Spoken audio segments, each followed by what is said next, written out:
dari Bapak Arya Putra. Shalom Hope Channel, mohon dapat disampaikan di acara tajam. Oh iya. Shalom Pendeta Richard Sabuin. Matius 27 ayat 5 bunyinya, maka ia pun melemparkan uang perak itu ke dalam bait suci, lalu pergi dari situ dan menggantung diri. Pertanyaannya, apakah seorang yang melakukan bunuh diri tetap masuk surga? Mohon pencerahan, karena dalam kehidupan sehari-hari ada saja saudara-saudara seiman yang melakukannya. Ini kalau pertanyaannya seperti ini, kalau kita ingat minggu lalu, Pak, kalau mau dijawab singkat kata pendeta, surga hak prerogatif Tuhan. Tapi silakan pendeta. Tapi pendeta punya Terima kasih. pencerahan yang lebih jelas. Terima kasih. Ada petunjuk-petunjuk di dalam Alkitab siapa yang masuk ke dalam kerajaan sorga. Ada ayat-ayat contohnya. Di dalam Yohanes pasal yang ketiga, Tuhan Yesus katakan kepada Nikodemus, kecuali engkau dilahirkan kembali, engkau tidak akan masuk ke dalam kerajaan Allah. Dan ada ayat-ayat yang lain lagi yang menyatakan siapa yang akan masuk ke dalam kerajaan Tuhan. Yesus menegur murid-muridnya. Yesus katakan orang-orang seperti inilah yang akan masuk ke dalam kerajaan Tuhan. Ya, tentang anak-anak itu dan ayat-ayat yang lain lagi. Jadi tetap Alkitab memberikan kepada kita, tetapi dasar tentang siapa yang akan selamat itu ada dalam Yohanes pasal yang ketiga ayat yang ke-16.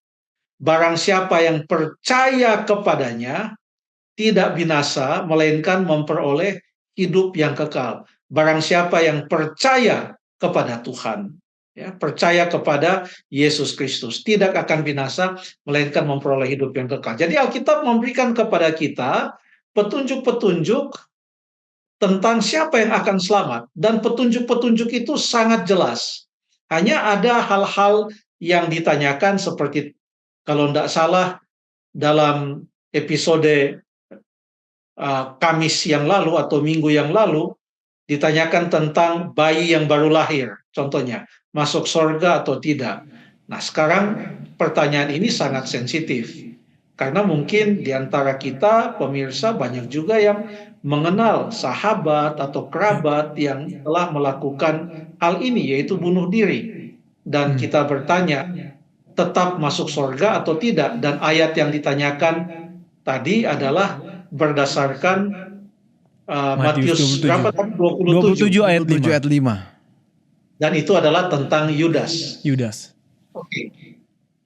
Mungkin sekali lagi kita tidak bahas tentang masuk surga atau tidak. Tapi coba kita lihatlah dulu di dalam Alkitab beberapa kasus bunuh diri di dalam Alkitab. Ya. Yang pertama, kita buka di dalam Hakim-Hakim pasal yang ke-5.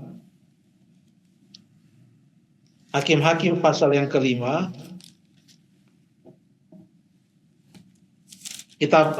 Bukan pasal ke-5, Pasal yang ke-9 ayat 54. Hakim-Hakim pasal 9 ayat yang ke-54. Baik, pendeta, dibacakan.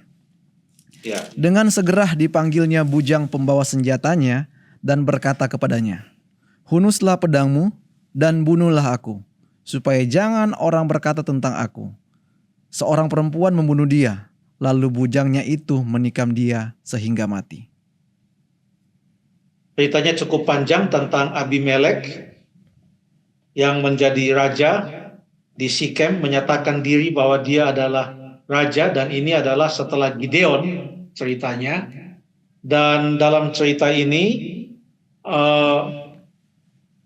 dia akan dibunuh oleh seorang perempuan. Kalau kita baca di ayat yang ke-50 mulai, selanjutnya Abimelek pergi ke Tebes, ia mengepung Tebes lalu merebutnya. Tetapi ada sebuah menara yang kuat di tengah-tengah kota, dan semua laki-laki dan perempuan, seluruh warga itu melarikan diri ke situ. Mereka menutup pintu di belakangnya lalu naik ke sotoh menara itu.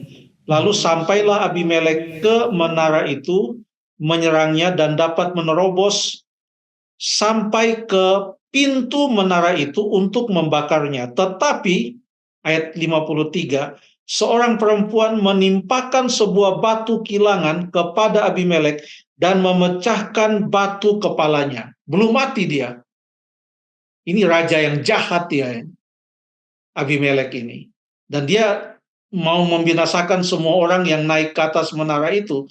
Tetapi menurut ayat ini seorang perempuan menjatuhkan batu kilangan yang cukup berat dan memecahkan kepalanya. Tapi belum mati dia. Ayat 54, segera dipanggilnya bujang pembawa senjatanya dan berkata kepadanya, "Hunuslah pedangmu dan bunuhlah aku, supaya jangan orang berkata tentang aku, seorang perempuan membunuh dia." Lalu bujang itu menikamnya. Memang bukan Abimelek yang menikam dirinya, karena dia kepalanya sudah pecah katanya di situ. Sudah tidak bisa dia berbuat apa-apa, tapi masih hidup. Jadi dia minta bujangnya untuk membunuh dia, menikam dia. Dan bujang pembawa senjatanya melakukan hal tersebut. Kenapa? Alasannya, malu dia. Kalau sampai orang nanti bercerita, ya tentu orang mati tidak malu lagi. Tetapi dia tidak bisa menanggung kenyataan bahwa dia akan mati di tangan seorang perempuan. Dan dia tahu dia akan mati. Karena kepalanya sudah pecah. Tapi sebelum dia mati, supaya jangan jadi cerita bahwa Abimelek, raja yang galak itu, yang jahat, mati karena dibunuh seorang perempuan, dia boleh dikatakan bunuh diri melalui bujang pembawa senjatanya. Supaya dia tidak malu. Jangan sampai menjadi berita untuk keluarganya, untuk orang lain, bahwa ada seorang raja yang sangat hebat, tapi dibunuh oleh seorang perempuan. Kemudian yang berikut, kita baca dalam 1 Samuel 31, ini bicara tentang Raja Saul. 1 Samuel 31 ayat 4 dan 5. 1 Samuel 31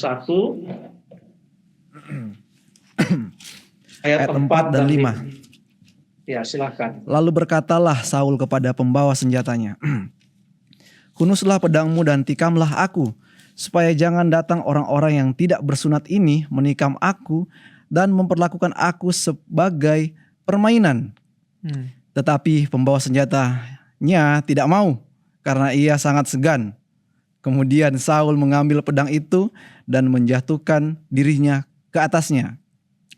Ketika pembawa senjatanya melihat bahwa Saul telah mati, ia pun menjatuhkan dirinya ke atas pedangnya, lalu mati bersama-sama dengan Saul. Jadi dua-duanya bunuh diri. Apa alasan Saul bunuh diri? Tidak ditangkap musuh. Kurang lebih mirip ya pendeta dengan yang Jangan sampai Raja Israel dipermain-mainkan oleh orang Filipina. Kata dia di situ. Dia tidak mau itu terjadi. Jadi ada beban sebelum dia bunuh diri.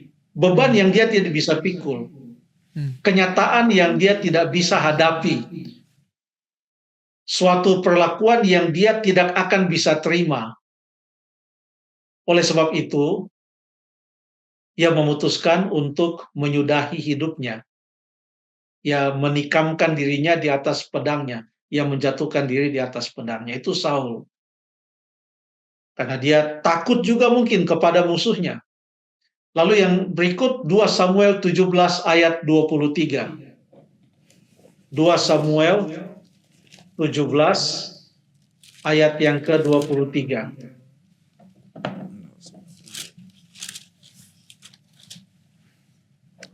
Ayat yang ke-23. Ketika dilihat Ahitofel bahwa nasihatnya tidak dipedulikan, dipasangnya lah pelanah keledainya. Lalu berangkatlah ia ke rumahnya, ke kotanya. Ia mengatur urusan rumah tangganya, kemudian menggantung diri. Demikianlah ia mati, lalu ia dikuburkan dalam kuburan ayahnya. Ahitofel adalah salah seorang penasihat Daud. Waktu itu Absalom memberontak Daud melarikan diri. Daud mempunyai dua penasehat. Yang pertama bernama Husai, yang kedua bernama Ahitofel. Husai setia kepada Daud, dan Daud mengirim dia untuk kembali ke kota sementara Daud terus melarikan diri. Jadi pada waktu Absalom menanyakan kepada Ahitofel apa yang harus dibuat, Ahitofel sebenarnya memberikan nasihat yang bagus. Kumpulkan orang-orang yang hebat, kejar Daud maksud saya. Kejar Daud, Daud akan bisa dibunuh. Tapi Husai mengatakan, kali ini nasihat Ahitofel tidak betul. Ya. Karena Daud adalah seorang yang hebat, tidak mungkin hanya dengan pasukan yang sekian banyak ini dia bisa kalah. Paling bagus kumpulkan semua orang mulai dari Dan sampai Berseba. Supaya makan waktu supaya Daud bisa melarikan diri lebih jauh lagi. Dia mau supaya membuat waktu itu tertunda, kurang lebih demikian. Ngulur-ngulur waktu. Mengulur-ulur waktu, betul, itu istilah yang paling tepat. Jadi Absalom lebih percaya kepada Husai daripada kepada Ahitofel. Makanya ini ayat disebutkan di ayat yang ke-23. Ketika dilihat Ahitofel bahwa nasihatnya tidak dipedulikan, dipasangnyalah pelana keledainya. Kenapa dia pergi bunuh diri? Dia menggantung diri seperti Yudas. Kenapa? Oleh karena dia kecewa. Kenapa lagi? Coba kita bayangkan, hanya dengan beberapa kata. Setelah ia melihat bahwa nasihatnya tidak dipedulikan, kecewa, merasa disisihkan, merasa tertekan juga mungkin, ada emosi-emosi yang mungkin para pakar psikologi bisa menggambarkan dengan lebih baik, tapi itu yang Alkitab katakan. Dia kecewa karena nasihatnya tidak diterima. Jalan pintas yang dia ambil adalah lebih baik saya mati bunuh diri. Itu salah satu kasus bunuh diri dalam Alkitab. Oke, sekarang coba kita lihat kasus bunuh diri yang lain di dalam Alkitab. Mari kita baca di dalam 1 Raja-Raja 16 ayat 15 sampai 18. 1 Raja-Raja 16 ayat 15 sampai 18. Saya baca ayat 15, nanti Jeffrey dan Stephen lanjutkan ayat selanjutnya. Siap. Dalam tahun ke-27 zaman Asa, Raja Yehuda, Zimri menjadi raja. Ia memerintah 7 hari lamanya di Tirza, sedang rakyat berkemah mengepung Gibeton yang termasuk wilayah orang Filistin.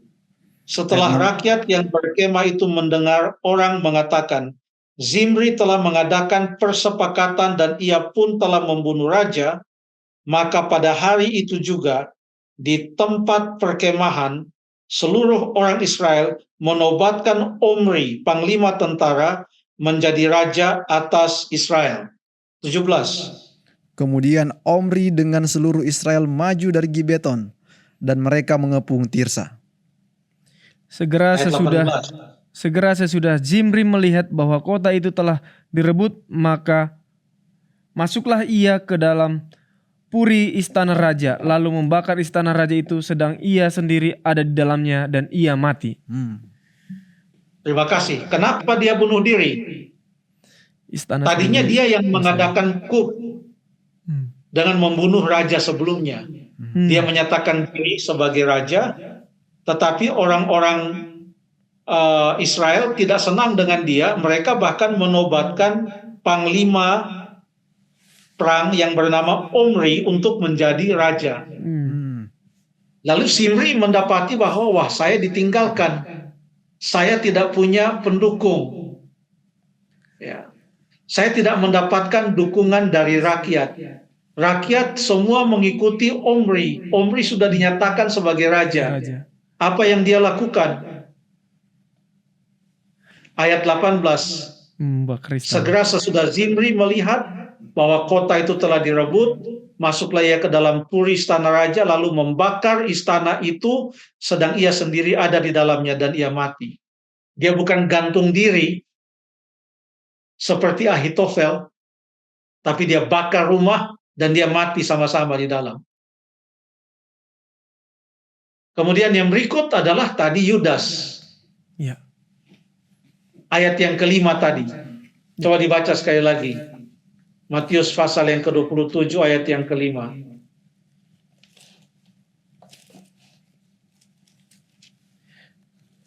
Matius Ayat yang ketiga sampai ayat yang kelima. Matius 27 ayat ketiga sampai yang kelima.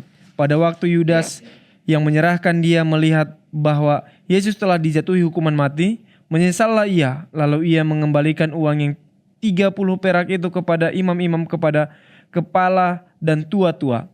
Dan berkata, aku telah berdosa karena menyerahkan darah orang yang tak bersalah.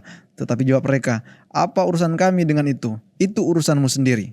Maka ia pun melemparkan uang perak itu ke dalam bait suci, lalu pergi dari situ dan menggantung diri. Apa yang terjadi dengan Yudas menurut ayat-ayat ini? Kalau kita mau kilas balik, flashback kepada apa yang ia lakukan waktu ia datang kepada orang-orang Farisi, ahli-ahli Taurat, orang-orang Yahudi, para pemimpin, dan menyatakan bahwa dia bersedia untuk membantu mereka menangkap Yesus. Mereka sangat senang waktu itu, dan mereka memberikan kepadanya uang. Dia pikir dia sudah mempunyai banyak sekali orang yang mendukung dia. Tetapi setelah Yesus mati, maka Yudas, artinya setelah Yesus dijatuhi hukuman mati, ya, belum mati juga Yesus waktu itu, baru diserahkan ke Pilatus, dan Yesus tidak mau untuk melawan. Yesus dijatuhi hukuman mati oleh Pilatus. Yudas datang kepada orang-orang yang tadinya bersahabat dengan dia, mendukung dia, menjadi pengikut dia, dan bersama-sama dengan dia. Lalu mereka hanya menjawab, apa urusannya kami dengan itu? Itu urusanmu.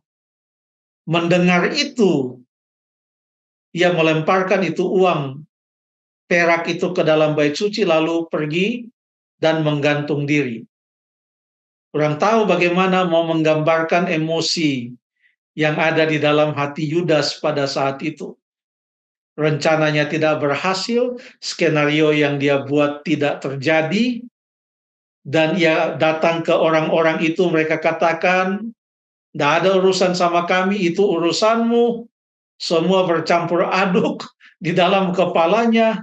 Dia telah mengkhianati gurunya sendiri, maka ia pergi dan menggantungkan diri.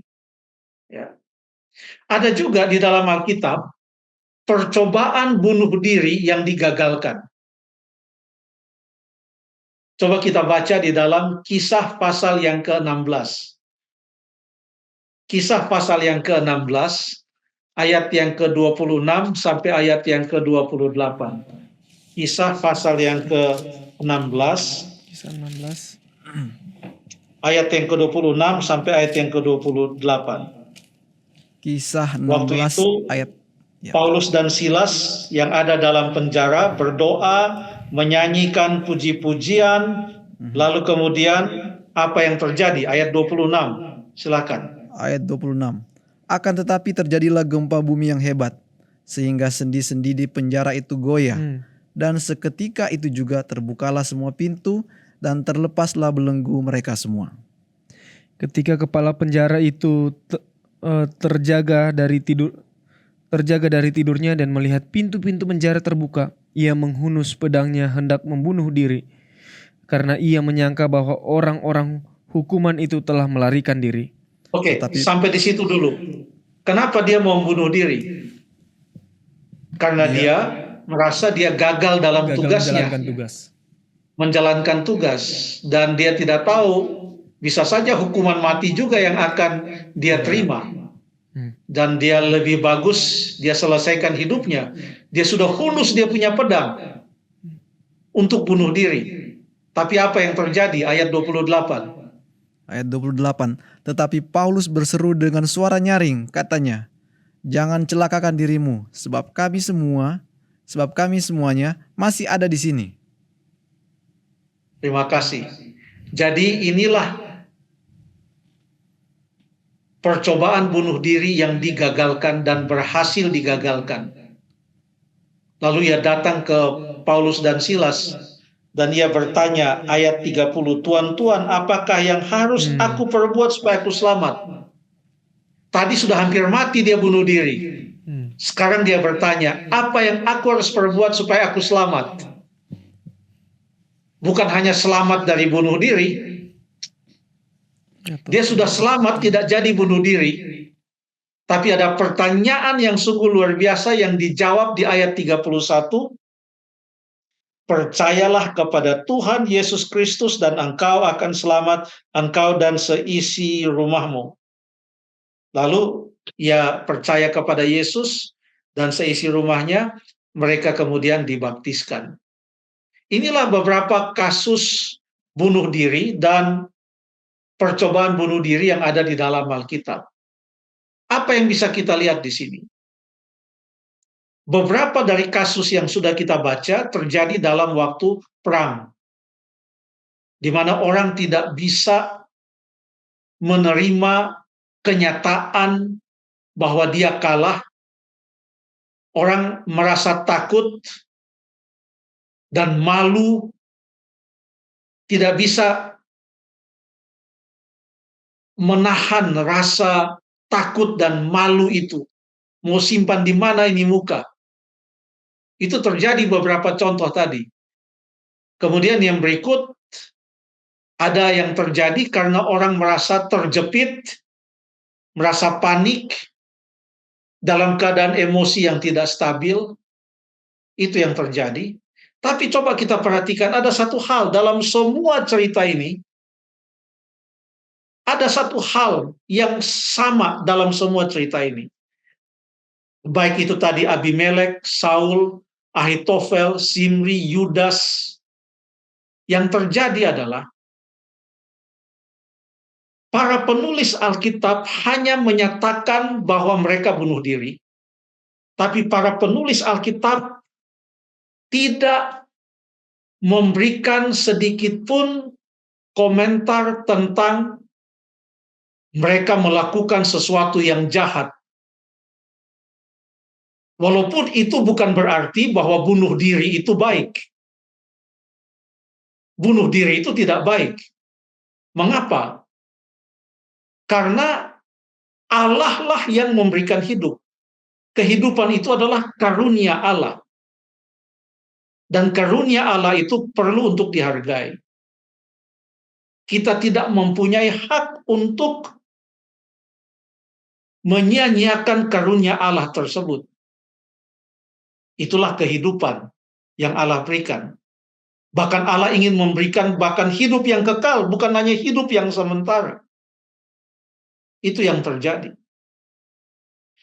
Tapi para penulis Alkitab ini, mereka hanya menyatakan bahwa Yudas pun bunuh diri. Abimelek bunuh diri. Saul bunuh diri. Tapi setelah itu tidak ada ayat yang membahas tentang Saul yang tidak percaya kepada Tuhan, dia orangnya begini dan lain sebagainya. Kemungkinan ini juga adalah hal yang cukup sensitif, sehingga penulis Alkitab hanya menyatakan, dan ia pun bunuh diri. Dengan alasan kenapa bunuh diri. Dan bukan kebetulan, dan memang semua alasan-alasan itu adalah alasan-alasan yang sangat negatif. Tapi mereka tidak menghakimi, penulis-penulis Alkitab itu tidak menghakimi orang-orang yang mereka tuliskan dalam cerita yang mereka tulis bunuh diri. Mereka tidak menghakimi, mereka tidak katakan A, B, C, mereka tidak hakimi. Sekalipun bunuh diri itu adalah sesuatu yang tidak baik. Karena itu tidak menghargai karunia kehidupan yang Allah berikan. Untuk itu pelajarannya bagi kita adalah supaya kita tidak menghakimi, karena ini sangat sensitif kepada keluarga khususnya, kepada keluarga. Sangat sensitif. Kalau itu telah terjadi, biarlah kita memberikan dukungan kepada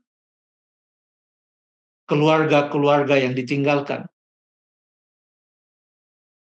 Dan kalau boleh kita seperti Paulus dan Silas, mencegah orang supaya mereka tidak bunuh diri. Bagaimana caranya? Mungkin para ahli yang lain yang bisa membahas secara psikologis bisa memberikan keterangan-keterangan yang lebih baik, pendekatan-pendekatan yang lebih baik. Karena mereka mungkin menanggung beban yang sungguh luar biasa. Mereka perlu seorang sahabat. Mereka perlu seseorang untuk mendengarkan. Mereka perlu teman. Mereka perlu supaya harga diri mereka ditingkatkan, dan lain sebagainya. Suatu hal yang sangat sensitif. Satu pelajaran yang saya lihat, para penulis Alkitab tidak pernah menghakimi mereka yang bunuh diri. Sekalipun bunuh diri itu memang tidak baik, karena tidak menghargai karunia kehidupan yang Allah telah berikan. Terima kasih.